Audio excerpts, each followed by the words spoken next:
of United States Vice President Wallace through 7 cheering Latin American republics is a significant triumph for the good neighbor policy of the Western Hemisphere. Welcomed by enthusiastic throngs wherever he appeared, Mr. Wallace is hailed as a man of the people.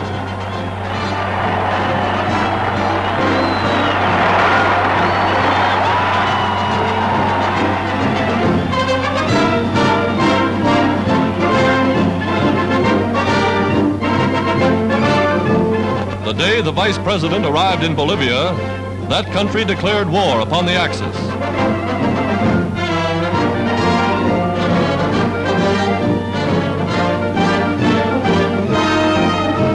As he rides through the streets of La Paz, friendly crowds swarm about his car. This, they say, is the Yankee farmer who speaks our language, our good neighbor from the north, who comes to cement the ties of lasting friendship.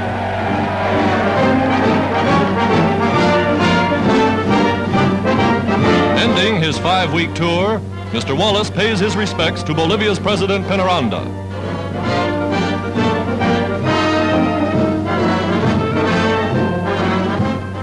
Planes over Monterrey, Mexico, herald President Roosevelt's historic visit with President Camacho.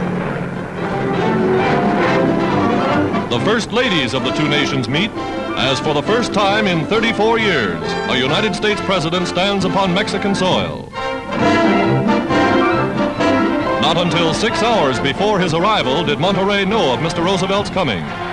Immediately, the streets were bedecked in his honor.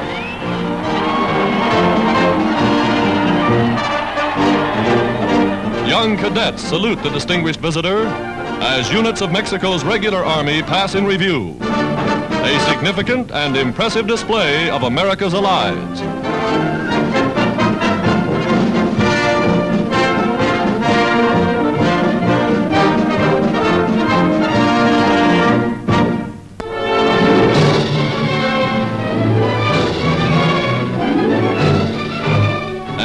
Greek battalion of volunteers training to fight the Axis typifies the spirit of free people throughout the world.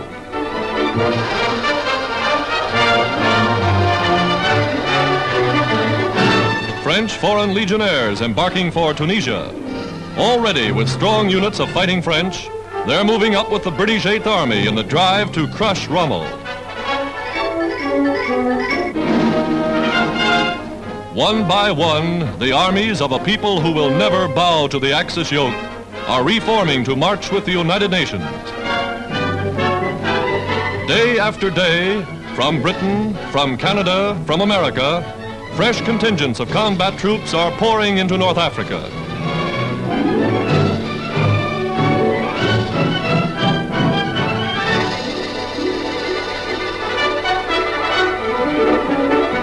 Docks loaded with enormous supplies, equipment. Assembly lines spring up in the open. Trucks, motors, parts, moving into place with all the efficiency of a modern factory.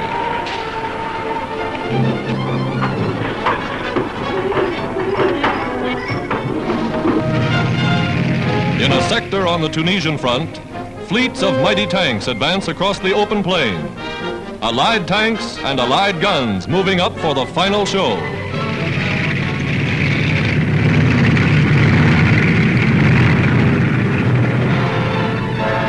Today, over roads of mud and mire, the armies of the United Nations are on the march.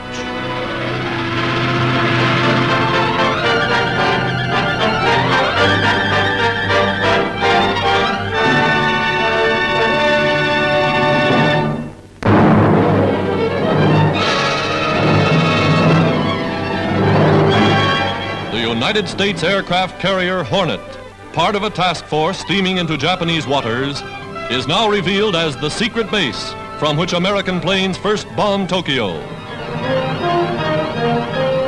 Here is that secret airfield. 16 B-25s, twin-motored Army bombers, lashed to the Hornet's flight deck.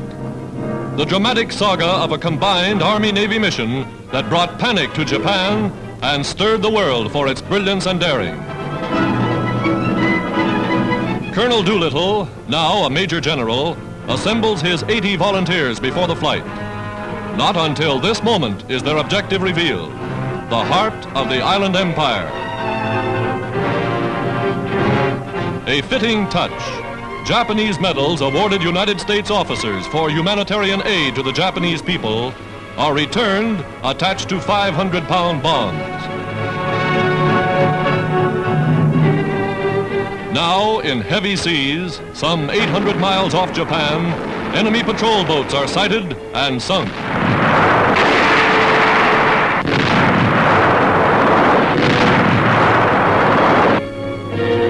Survivors are picked up and put aboard a cruiser. Fearing they have radioed Tokyo a warning, Doolittle decided to take off 10 hours ahead of schedule. Plans are changed on an hour's notice. Motors begin to warm up. Never before have big loaded bombers been launched in such numbers from a carrier at sea. For months they've trained secretly. Now for the test. Doolittle's plane is first down the runway, the commander leading the flight. As the carrier plows through heavy seas, one bomber after another soars from the flight deck, pointed for Japan.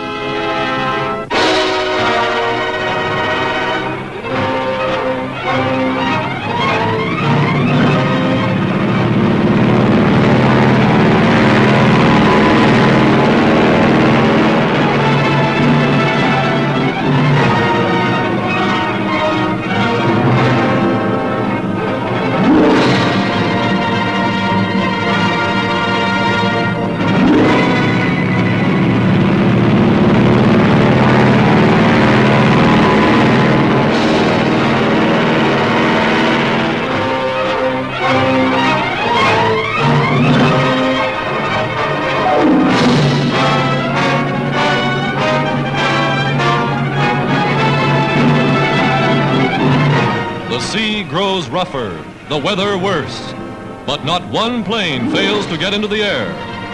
Taking the gale in its teeth, each bomber sets its course for carefully prearranged military objectives in Japan, a course that will put them over Tokyo at high noon in broad daylight.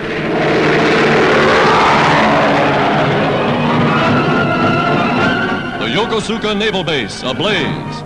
Arms plants, rail yards, and oil refineries smashed by the raiders in Tokyo, Yokohama, Kobe, and Osaka.